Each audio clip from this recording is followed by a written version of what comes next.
Hi, welcome to Pro Coding Skills, and today we'll be seeing about query selectors in Lightning Web Components. So why we need Lightning query selectors?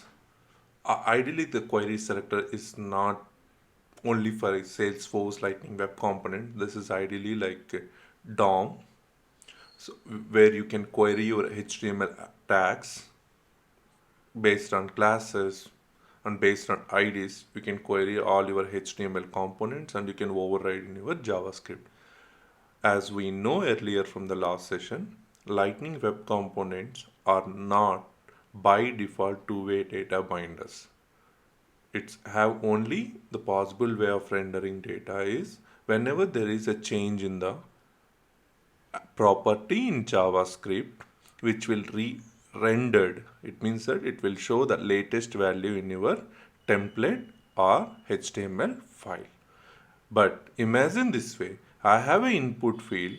If I change anything in the HTML, your properties from HTML to JavaScript properties, it will not be updated.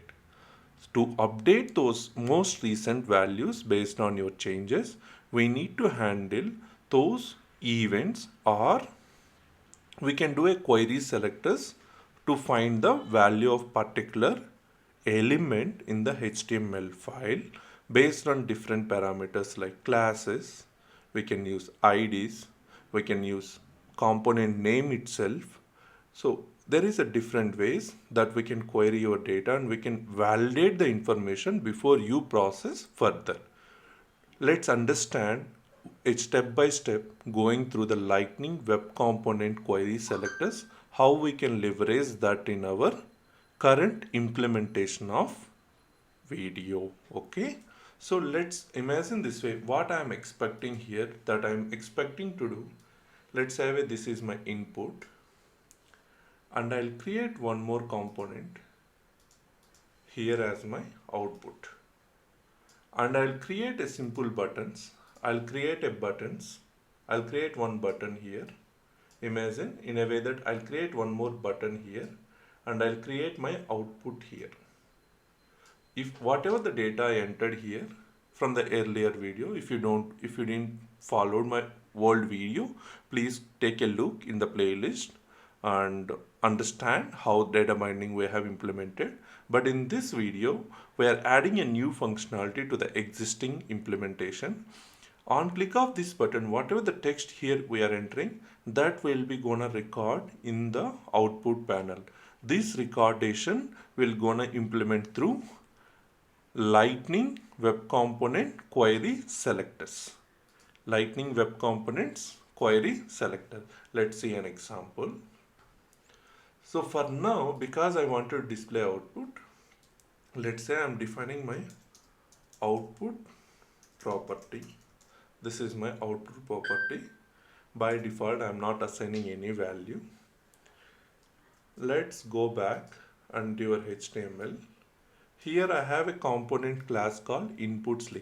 In this example, we'll see how to do a query based on your class name. Here I define my custom class name called input-c. So this is kind of unique. So this is not a standard class. I mentioned whatever I wanted. So this is my class name. Let's define. I'm going here.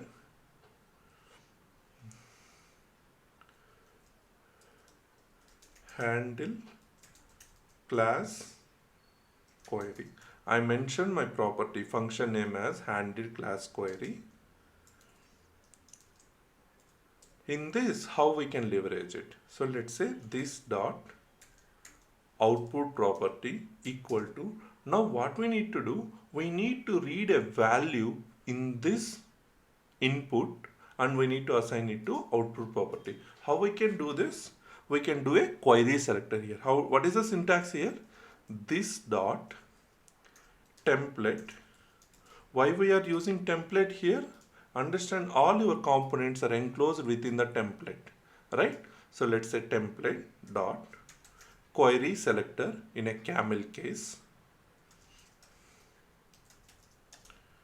and your class property. Imagine one thing, the query selector always returns the first element of the matching class. We can see little further, let's say component C. I copied the class name. I'm going to class name. And from the input attribute and from the input, lightning input, I was trying to read a value. So what is my property here? Value. So dot value.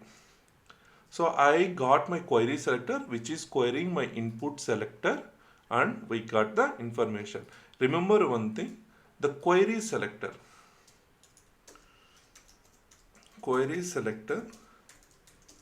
always returns the first element of the component, first element of the template. Let's say we go with the template.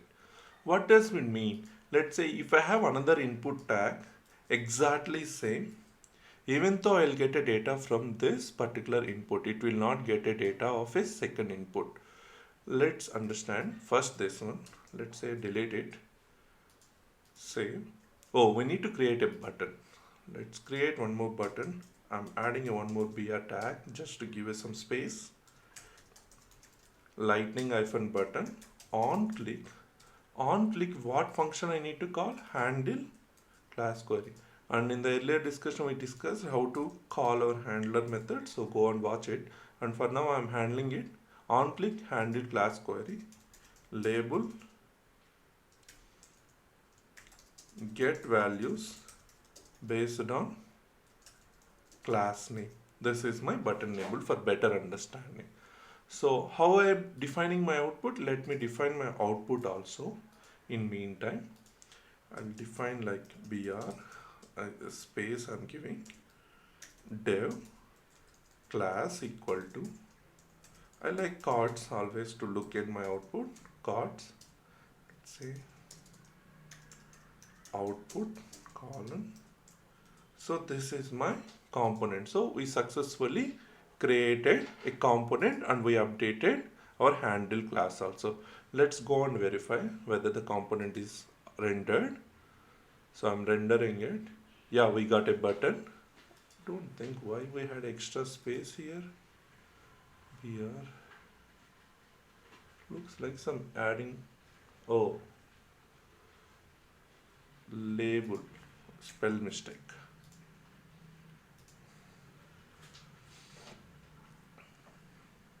Refresh your component. Oh, we got a label and might be we need to add a BR. We have a BR, but still it is not getting the right space. Okay, it's fine because it's not in dev, so we'll get data. Let's say if I click a get class name, what happened? This dot query selector dot name. Oh, now this dot output property input C. Okay, we need to use a dot. I forgot. Sorry for that. If you are referring a class, the key indicator is dot. Dot and your class name inside query selector. I missed that. So sorry for that. Let's go back and review it. Here we have get class name. We got the output. Let me update Lightning Web Component query based on class name. On click of this one, now you can see there is output. Now understand, now we are trying to read a value. What if I want to add something on this output? So for that, what we can do, let me define. First we need to understand, is there any uniqueness between this and this? No, right? It have the same dev, the class name, anything. How can differentiate this? By adding a new parameter called data-id equal to output pan. So this is my output pan. How can I do this? So now I'll go to the template to write a value.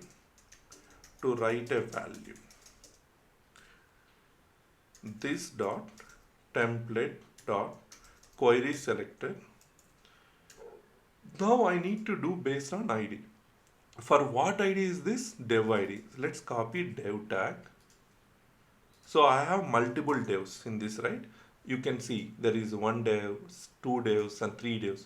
Inside dev, this is an array. Now the dev array is an array.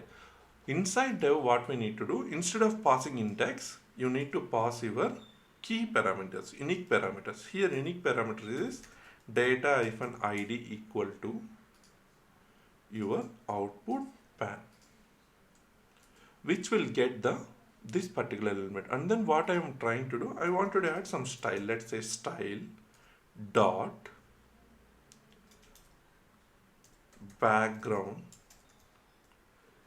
COLO on color equal to red.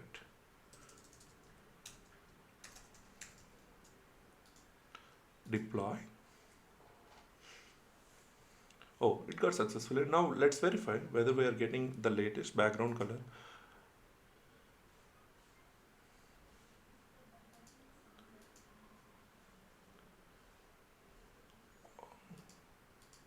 Okay, what went wrong? Okay, here is wrong. Colors. BACK. Background. Okay, this looks good. Let's deploy it.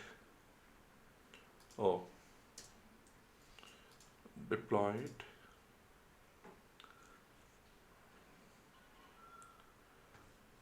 Refresh your information in the URL so that we can load the latest changes. We got it.